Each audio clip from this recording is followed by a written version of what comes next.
Hello friends, welcome to MKI சமையல். நம்ம சமையலில் இன்றைக்கி ஒரு சூப்பரான குழம்பு ரெசிபி பார்க்க போகிறோம். முட்டை குழம்பு. கேக்கு செஞ்சு எப்படி முட்டை குழம்பு போட்டு செய்கிறதுன்னு பார்க்கலாம். அதுக்கு நான் ஒரு 6 முட்டை எடுத்து வச்சுருக்கேன். ஒரு 2 தக்காளி, 3 வெங்காயம், ஒரு ஸ்பூன் சோம்பு, ஒரு 5 பச்சை மிளகாய், கொத்தமல்லி, ஒரு பட்டை, 2 பிரிஞ்சி இலை, 2 நட்சத்திர சோம்பு, ஒரு கிராம்பு எடுத்து வச்சுருக்கேன். மசாலா ஒரு 3 ஸ்பூன் தனி மிளகாத்தூள், 1 ஸ்பூன் கரம் மசாலா, 1 ஸ்பூன் மஞ்சள் பொடி, குழம்பு மிளகாத்தூள் 1 ஸ்பூன் எடுத்து வச்சுருக்கேன். இது எப்படி செய்கிறதுன்னு பார்க்கலாம் வாங்க. இப்போ முதல்ல இந்த முட்டையை நல்லா நம்ம பீட்டர் வச்சு நல்லா பீட் பண்ணிக்கலாம்.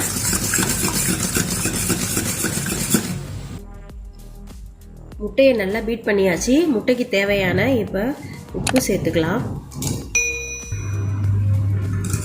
இப்போ உப்பு போட்டு நல்லா மிக்ஸ் பண்ணியாச்சு. இது கூட கொஞ்சமாக மஞ்சள் பொடி சேர்த்துக்கலாம். ஒரு 1/4 டீஸ்பூன் சேர்த்துக்கிறேன். சேர்த்துட்டு அதையும் மிக்ஸ் பண்ணியாச்சு. இப்போ இதில் நறுக்கி வச்சிருக்க வெங்காயத்தை கொஞ்சமாக சேர்த்துக்கலாம். சேர்த்துட்டு நல்லா மிக்ஸ் பண்ணிக்கலாம்.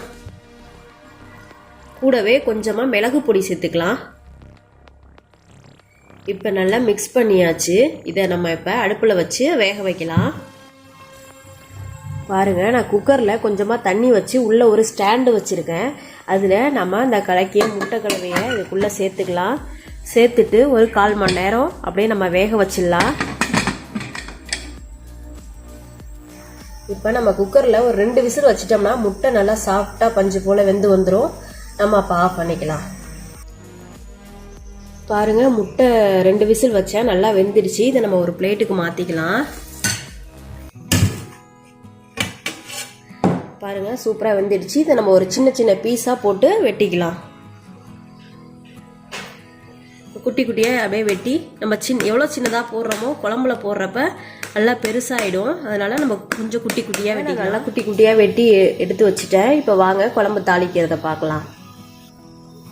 இப்போ ஒரு அடுப்பில் ஒரு கடாய் வச்சுருக்கேன். கடாய், ஏலக்காய், கிராம்பு சேர்த்துட்டு எடுத்து வச்சுருக்க சோம்பையும் சேர்த்துடலாம். கூடவே எடுத்து வச்சுருக்கேன் வெங்காயம் சேர்த்தாச்சு. நல்லா மிக்ஸ் பண்ணிக்கிட்டுக்கலாம். வெங்காயம் வணங்குறதுக்காக நான் கொஞ்சம் உப்பு சேர்த்துக்கிறேன். இப்போ வெங்காயம் கொஞ்சம் வணங்கிடுச்சு. இப்போ நான் ஒரு 1/4 டீஸ்பூன் இஞ்சி பூண்டு பேஸ்ட் சேர்த்துக்கிறேன். சேர்த்துட்டு அதை நல்லா எடுத்து வச்சுருக்க பச்சை மிளகாய் சேர்த்துக்கலாம். தக்காளியும் சேர்த்துக்கலாம்.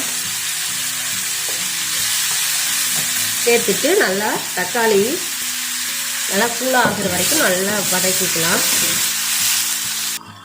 பாருங்கள், தக்காளி வெங்காயம் எல்லாம் சூப்பராக வெந்துடுச்சு. இப்போ நம்ம எடுத்து வச்சுருக்க மசாலா சேர்த்துக்கலாம்.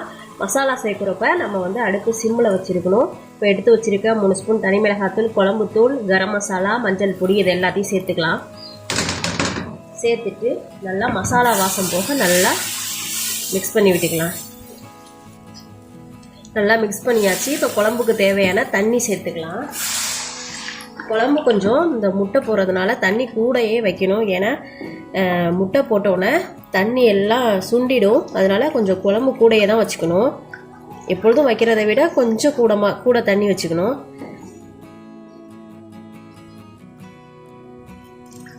தண்ணியை கொஞ்சம் ஊற்றிக்கலாம். கூடவே ஊற்றிக்கலாம்.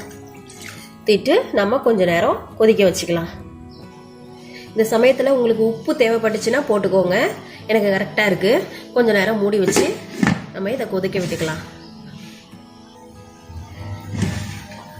பாருங்கள், குழம்பு நல்லா கொதி வர ஆரம்பிச்சிட்டு இதை நம்ம நல்லா மிக்ஸ் பண்ணி விட்டுட்டு வேக வச்ச நம்ம முட்டைகளை சேர்த்துக்கலாம். ஒன்று ஒன்றா தனித்தனியாக போடணும். இது போல் எல்லாத்தையும் நம்ம சேர்த்துக்கலாம். எல்லா முட்டைகளையும் சேர்த்தாச்சு. லைட்டாக அப்படியே மிக்ஸ் பண்ணி விட்டுக்கலாம்.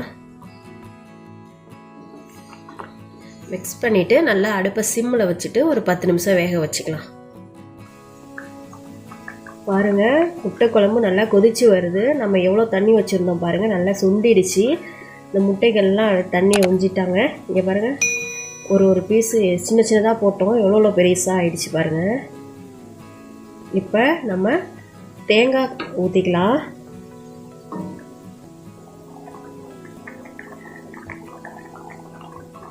இப்போ நான் ஒரு கைப்பிடி தேங்காய் எடுத்து அது கூட 1 ஸ்பூன் சோம்பு போட்டு அரைச்சிருக்கேன். அதை இது கூட நான் சேர்த்துக்கிறேன். சேர்த்துட்டு நம்ம கொஞ்சமாக கலந்து தண்ணி சேர்த்துக்கலாம். பாருங்கள், நான் தேங்காய் அரைச்ச தண்ணியே சேர்த்துக்கிறேன். சேர்த்துட்டு நல்லா மிக்ஸ் பண்ணி விட்டுக்கலாம். மிக்ஸ் பண்ணிவிட்டு நம்ம சிம்லேயே வச்சு கொதிக்க வைக்கணும். ஏன்னா தேங்காய் ஊற்றி ரொம்ப நேரம் கொதிக்க வைக்கக்கூடாது. அதனால் நம்ம சிம்லேயே வச்சு கொஞ்சம் நேரம் ஒரு 5 நிமிஷம் அப்படியே விட்டுடலாம். பாருங்கள், குழம்பு நல்லா கொதி வந்துடுச்சு. இந்த சமயத்தில் நம்ம எடுத்து வச்சுருக்க மல்லித்தலைகளை தூவி நம்ம அடுப்பை ஆஃப் பண்ணுங்க. சுவையான முட்டை குழம்பு, முட்டை கேக் குழம்பு சூப்பராக ரெடி ஆகிடுச்சு. இது போல் நீங்களும் செஞ்சு பாருங்கள். செஞ்சு பார்த்துட்டு எப்படி இருக்குன்னு கமெண்ட்ஸில் சொல்லுங்கள். இந்த வீடியோ உங்களுக்கு பிடிச்சிருந்துச்சுன்னா லைக் பண்ணுங்கள், கமெண்ட் பண்ணுங்கள், ஷேர் பண்ணுங்கள். MKI சமையலை சப்ஸ்கிரைப் பண்ணுங்கள். Thank you friends.